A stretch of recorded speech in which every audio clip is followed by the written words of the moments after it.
దేశవ్యాప్తంగా కాంగ్రెస్ పార్టీ నేరుగా అధికారంలో ఉన్న రాష్ట్రాలు మూడు. ఒకటి హిమాచల్ ప్రదేశ్, రెండోది కర్ణాటక, మూడోది తెలంగాణ. ఎన్నో రాజకీయ ప్రయోజనాలను ఆశించి తెలంగాణ ప్రత్యేక రాష్ట్రం ఇచ్చినప్పటికీ అధికారంలోకి వచ్చేందుకు కాంగ్రెస్ పార్టీకి దశాబ్ద కాలం పట్టింది. ముచ్చటగా మూడో రాష్ట్రం తెలంగాణలో పాగా వేసిన కాంగ్రెస్ పార్టీ పట్ల రాష్ట్ర ప్రజల మూడ్ గ్రహించి ఢిల్లీలోని అధిష్టానం ఉలిక్కిపడుతోందనే టాక్ వినిపిస్తోంది. దీనికి కాంగ్రెస్ పార్టీ విధానాల కంటే ఒక వ్యక్తి చుట్టూ ఉన్న వ్యతిరేకతే పార్టీపైన ఎఫెక్ట్ పడుతోందని కాంగ్రెస్ పెద్దలు ఆందోళన చెందుతున్నట్టు గాంధీ భవన్ వర్గాలు గుసగుసలాడుతున్నాయి. ఈ క్రమంలోనే హైకమాండ్ తెలంగాణపై మరింత దృష్టి సారించినట్లు తెలుస్తోంది.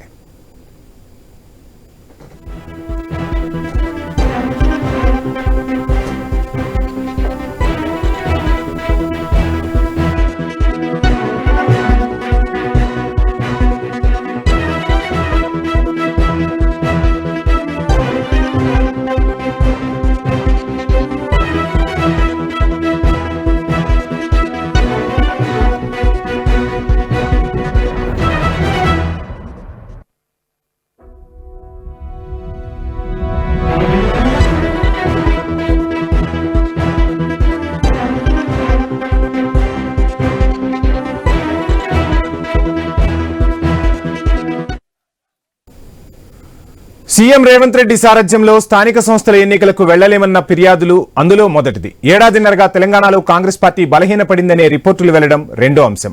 అలాగే సహచర మంత్రులతో సీఎం రేవంత్ కు గ్యాప్ వచ్చిందని హాట్ టాపిక్ నడుస్తోంది. ఇదే కాదు, ప్రభుత్వంపై సీఎం కు పట్టు రాలేదన్న నివేదికలు వెళ్లాయట. దీంతో ముఖ్యమంత్రిని మార్చే వరకు కాంగ్రెస్ అధిష్టానం వెళ్లిందని చెబుతున్నారు.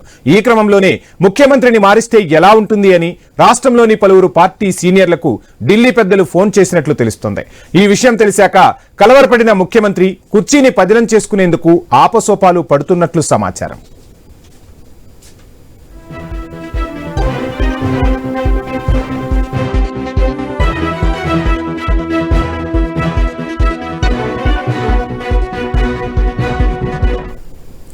మారుతున్న పరిణామాలు, అందుతున్న రిపోర్టులను వడపోశాక సీఎం రేవంత్ రెడ్డికి స్వేచ్ఛ ఇవ్వకుండా అధిష్టానం కట్టడి చేసినట్టు పార్టీ వర్గాల్లో చర్చ జరుగుతోంది.